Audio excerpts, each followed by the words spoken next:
Okay, so day 68 of 100, and today I wanted to talk about a very interesting topic. I wanted to talk about dating, love, and relationships in the modern era. I feel like a lot of people are very much influenced by what they read on social media, and then they start to think that that's a reflection of what's going on in the real world. But then, like the title of this video says, in the real world, men forgive cheating and women date broke guys. Because kusemhlabeni lana, guys. When I talk to a lot of my peers, people who are my age, like mostly guys, about topics about like settling down, getting married, dating, all of this stuff, I find that it generally trends towards guys feel or believe that they are not able to date or engage in serious relationships because they are not yet financially stable or making a good amount of money.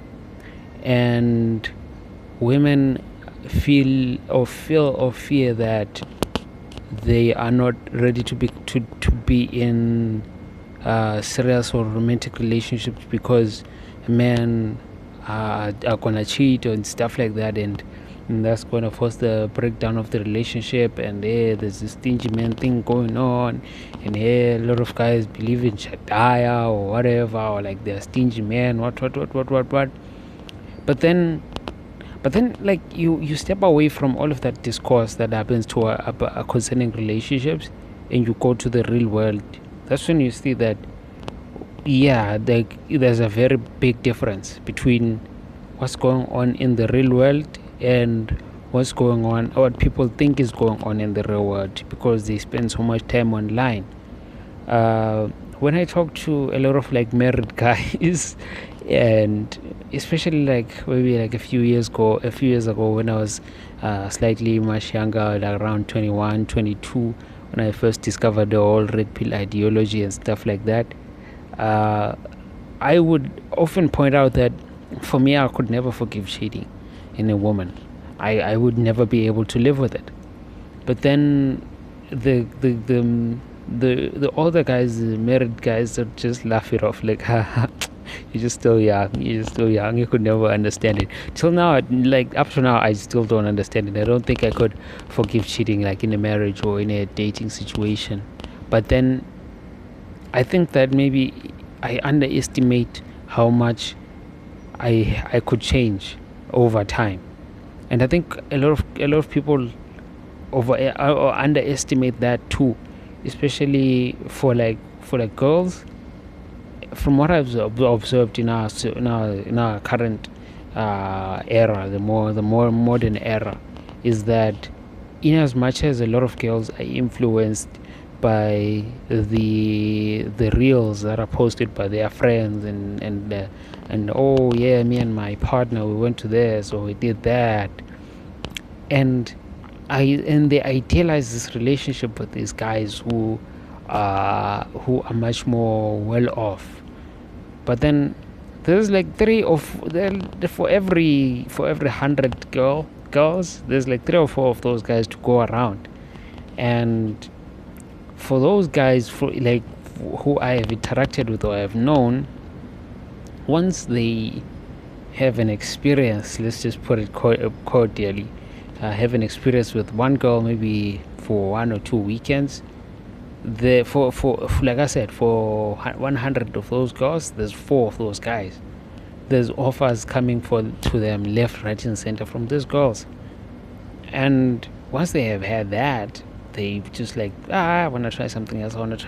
They skimp around a little bit, and the economic reality starts to hit a lot of girls, where they're realizing that, oh, there's not a lot of guys out there with that kind of money, and if I want in a long-term relationship of such shape or form, I want to have to settle with a guy that doesn't have all that much money.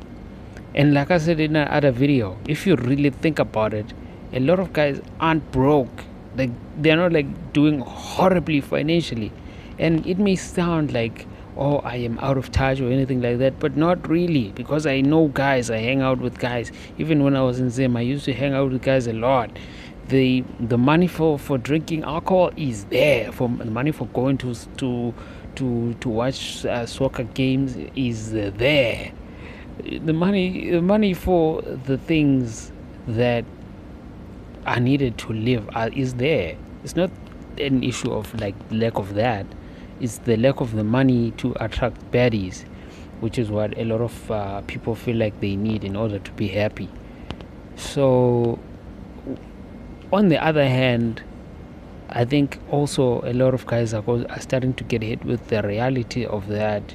Well, women, like, in as much as women cheat, like, in as much as like being cheated on is not the best thing in the world, sometimes it doesn't feel logical to give up a very good thing that you have running over something which to them at least might feel like a minor thing, or they can rationalize to be a minor thing. For me, I'm still obviously against cheating and infidelity in relationships, and I feel like it should, like, for me, it ends the relationship. And I may still change my mind over the years as I grow older. I don't know, maybe I will. But then things are very different online from reality, and people should spend less and less time with like online discourse about relationships, and more time with actual couples that have been together for a certain amount of time, to actually get those people's perspective. Because like those people, they live in the real world, they don't have time to be liking and retweeting and reposting, at least for the most part, because they have stuff that they have to deal with, and there's stuff that needs to be done. So we never really get to hear that perspective. But the real world is very